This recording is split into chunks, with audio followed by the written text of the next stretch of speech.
Hello, good morning. This is Mark. Just a quick tip here before I run in to grab some groceries. Noticed all the rush hour commuters were queuing up for their commute here in Dallas, and that can be quite a journey. And for me, it used to be about an hour to work each way. And one of the things that really helped me on my journey is when I learned that your mind is constantly seeking to prove your view of the world and your beliefs as true and valid.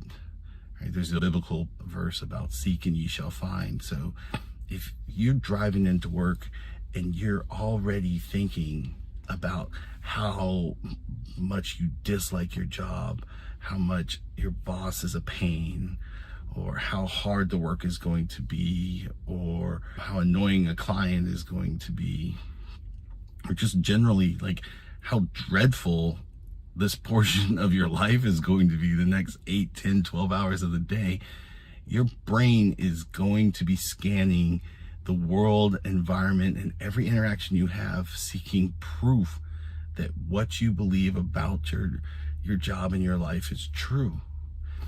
The exact opposite is also true. If you start thinking about how much you're going to enjoy the day, if you start thinking, looking for ways to say how much you love this opportunity, how great this job is, how much your life is just wonderful, then your brain now starts looking for this.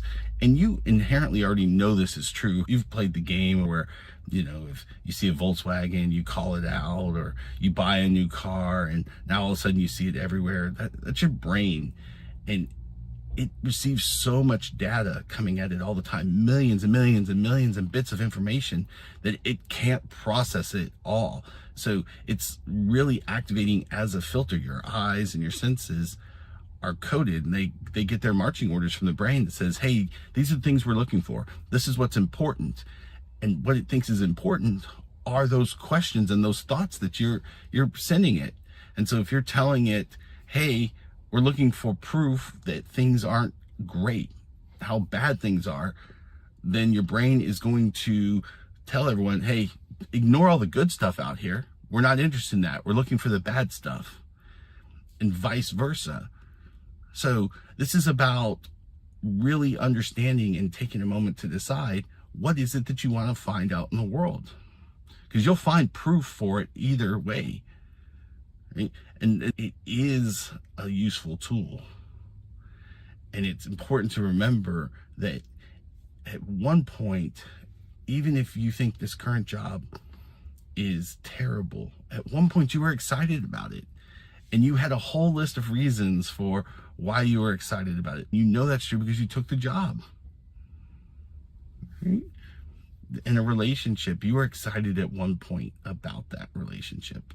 And then somewhere along the lines, how you started talking about it, how you started thinking about it changed.